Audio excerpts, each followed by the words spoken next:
Good morning everyone, myself Assistant Professor Chetan Devashish Ghosh, and today we are going to learn balance sheet.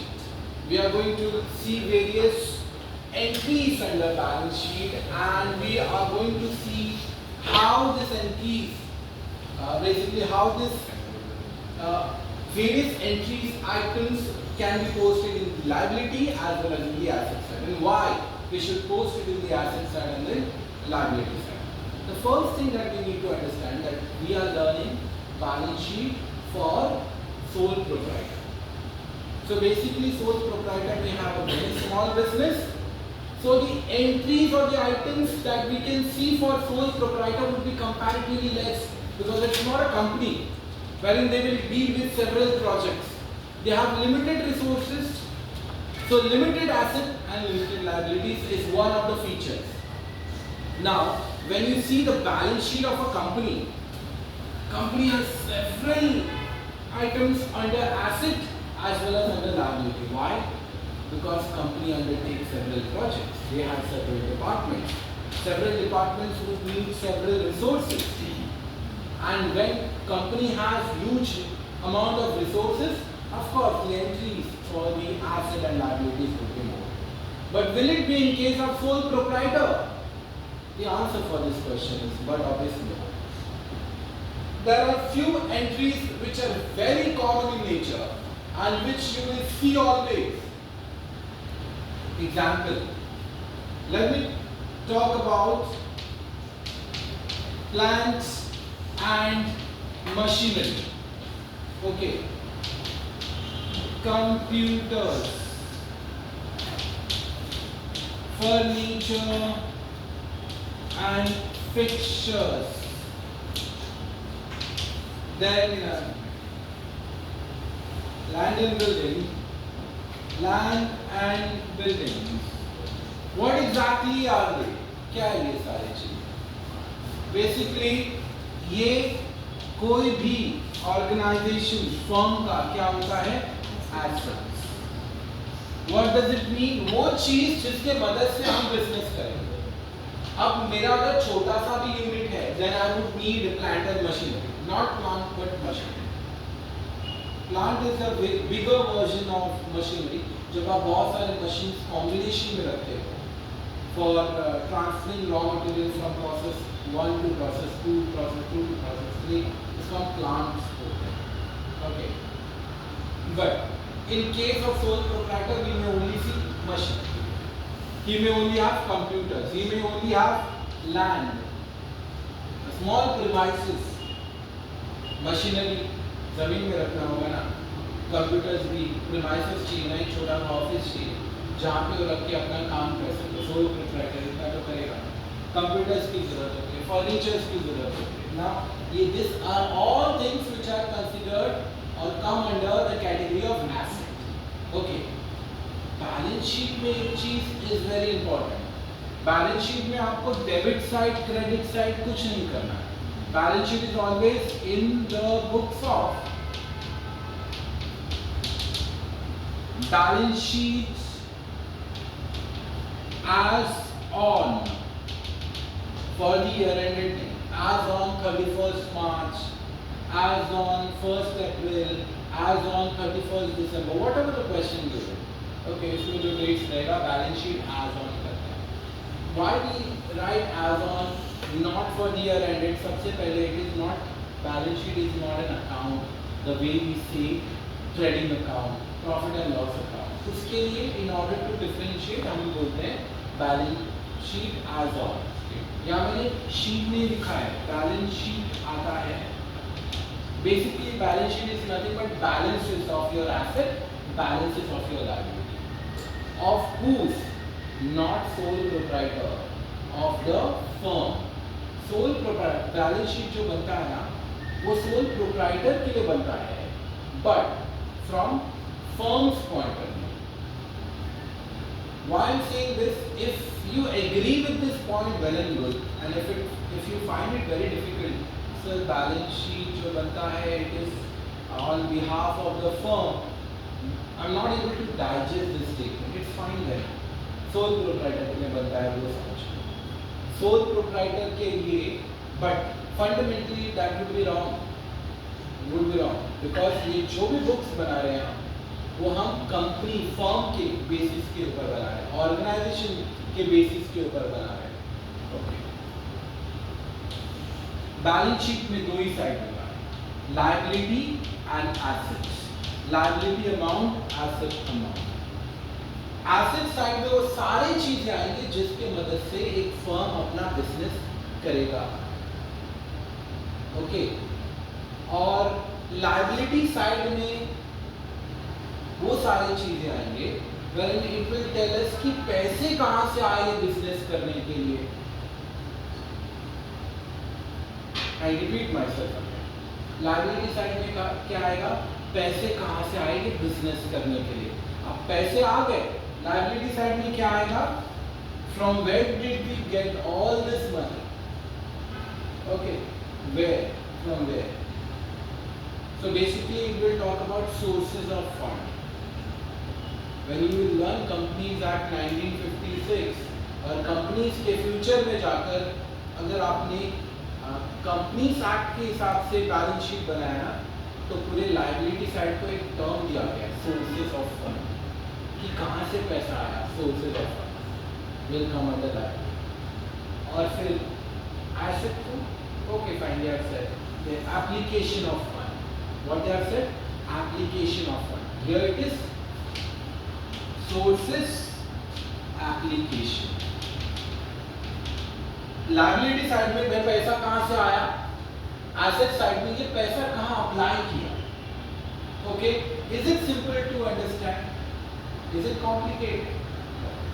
अब application, ये जितने भी आपको मैं asset category बताऊंगा ना, इट मींस सोल प्रोप्राइटर ये पैसे को यहां अप्लाई कर सकता है। सोल प्रोप्राइटर प्लैटिनम मशीन नहीं खरीद सकता है, कंप्यूटर खरीद सकता है, फर्नीचर फीचर्स खरीद सकता है, लैंड एंड बिल्डिंग खरीद सकता है, so on, any assets. Okay, उसके अलावा सोल प्रोप्राइटर क्या चीजें कर सकता है, पैसा अगर उसका ज्यादा है तो क्या वो इन्वेस्टमेंट कर सकता है, राइट? पैसा अगर उसके पास ज्यादा है तो स्टॉक बनाएगा, लेकिन वो स्टॉक जो बेच नहीं पाएगा उसको हम पता है क्या कहते हैं, क्लोजिंग स्टॉक। लेकिन ये stock, why we are writing closing stock and that too at asset side, see basically हमने जो पैसा किसके लिए लिया, ये पैसा यूटिलाइज किया, application, machinery, land and building, इसमें हमने रॉ मटेरियल्स यूज किए, रॉ मटेरियल्स यूज करके हमने स्टॉक बनाया, तो क्या वो हमारा एसेट का हिस्सा नहीं है, क्या उसके ऊपर हमारा पूरा हक नहीं है? ऑफ कोर्स है। So closing stock is also an asset for the organisation. Why? Because it can be sold out. तो बिका क्यों नहीं? बिका नहीं क्योंकि आप बुक्स एक दिन होता है ना, जैसे सुबह अगर आपने काम किया तो शाम को आप शटर डाउन करते हो because you have to go home, right? You can not stay in the same office throughout, आपको घर भी जाना होता है। सिमिलरली अकाउंटिंग में भी बुक बंद करना पड़ता है आफ्टर द ईयर, वो कैलेंडर ईयर हो या फिर वो फाइनेंशियल ईयर हो या फिर कोई भी अकाउंटिंग ईयर हो, आपको एक डेट में बंद करना पड़ता है बुक्स ऑफ अकाउंट, और जब आप क्लोज करते हो तो उस डेट में कितना सारा stock is still lying with U becomes your asset, उससे आपका पूरा। Okay, what else?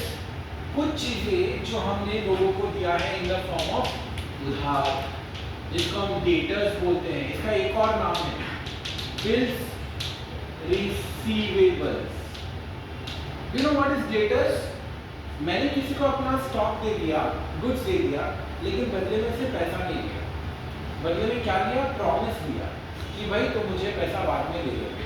नाउ ही और she becomes my daughter. Now tell me, अगर अगर मैंने गुड्स दिया होता और उसने मुझे पैसा दे दिया होता तो वो कन्वर्ट हो जाता in the form of cash, बराबर है? वो कन्वर्ट हो जाता in the form of cash अगर वो हार्ड कैश में रहता। हार्ड कैश में नहीं रहता तो वो किस में कन्वर्ट रहता? सर वो आप बैंक में डाल देते वो पैसा। Bank means cash, stock can be converted into cash, or else if that amount stays in my bank, then it would be my bank balance. So cash and bank balance will also be a part of your asset side. Sir अगर debtor हुआ तो मतलब वो stock भी नहीं है, cash भी नहीं है और बैंक बैलेंस भी नहीं है, तो क्या है? Debtor. So debtor is also a part of your asset side. अच्छा, डेटर के बदले में मुझे ना थोड़ा सा शक हुआ कि भाई प्रॉमिस तो दिया लेकिन नहीं आया, तो मुझे ऐसा ही लगा उसका friend he is so much having a doubt कि पैसा वापस देगा कि नहीं.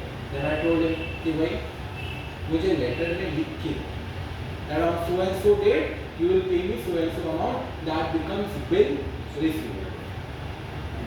Okay, so this also becomes a part of your asset. मतलब what are the things becomes a part of your asset?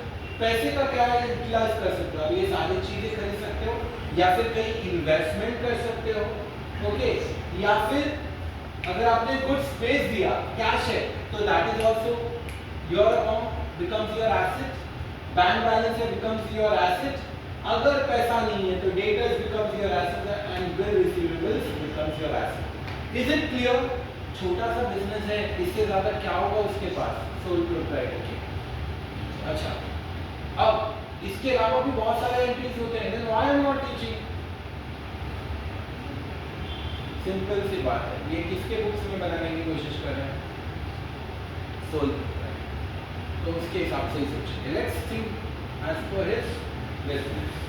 अब लायबिलिटीज, अब ये एसेट्स बनाने के लिए मुझे पैसा इकट्ठा करना पड़ा होगा. सोर्सेस, कहाँ से पैसा इकट्ठा कर सकता हूँ? खुद से. मैं सोल प्रोप्राइटर हूँ, मैंने पैसा दिया बिजनेस में, तो क्या बोलेंगे हम इसे? कैपिटल. मेरे पास पैसा नहीं है, मैं अपने फ्रेंड से मांग रहा हूँ. ओके, रिलेटिव से मांग रहा हूँ. ओके, नोन पर्सन से मांग रहा हूँ, अननोन पर्सन से मांग रहा हूँ. Means can I term that as loan? Loan, okay, loan. But generally this long term manner, it is a long term loan.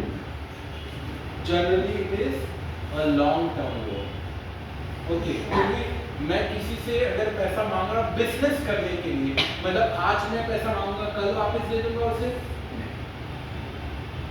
बहुत ज्यादा अमाउंट दूंगा, राइट? बिजनेस स्टार्ट करना है, कोई एक स्पेसिफिक चीजें नहीं खरीदनी मुझे. अब loan can be also kind of secured loan or unsecured loan. It is a part of your liabilities. मतलब capital becomes part of your liability. Secured loan, unsecured loan, which is long term in nature, becomes a part of your liabilities. बस इतना ही. एक और चीज है, sole proprietor है, वो goods मंगाएगा, right? Goods किससे मंगाएंगे? Supplier. That is the problem. Supplier को हम क्रेडिटर भी बोलते हैं. तो creditor is also part of liability. Now creditor दो चीज कर सकता है. हमसे बोल सकता है कि भाई तुम पैसा दोगे, मैंने बोल दिया पैसा दूंगा, तो ही और शी बिकम्स माय क्रेडिटर. कि मेरे प्रॉमिस से मान गया वो, अगर मेरे प्रॉमिस से नहीं मानता तो कहेगा मुझे भाई चिट्ठी बनाओ. चिट्ठी मीन्स एग्रीमेंट, बिल बनाओ. But this time this bill I have to pay. This bill, this agreement is not for receivable. This agreement is for payable. That is bill payable. So these are sources of fund, that is liabilities. In simple word,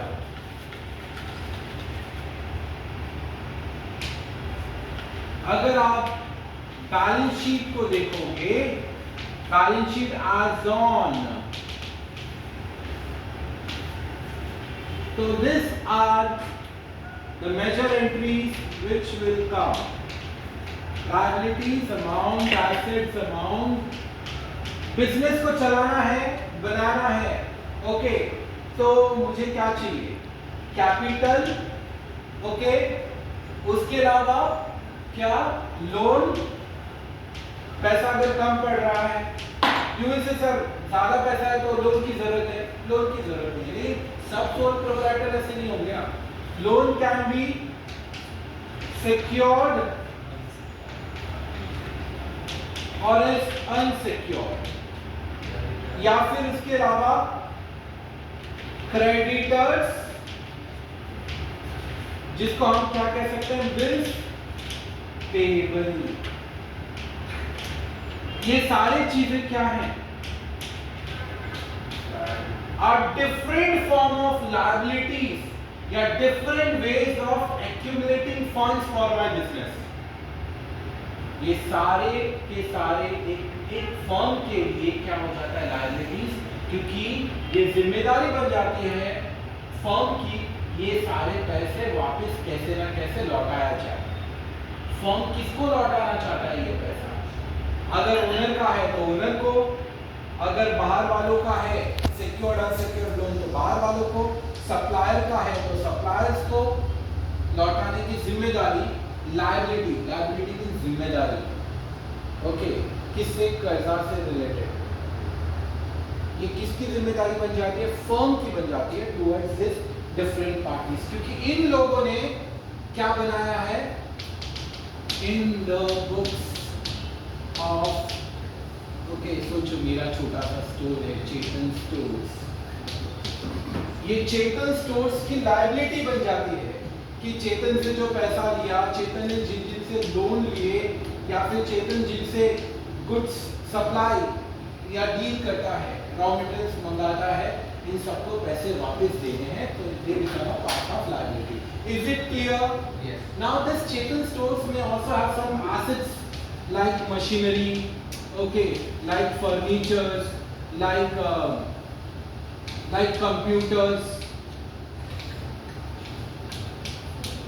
computers, okay. Apart from this, it may also have some balance in the form of cash, some balance at bank, okay.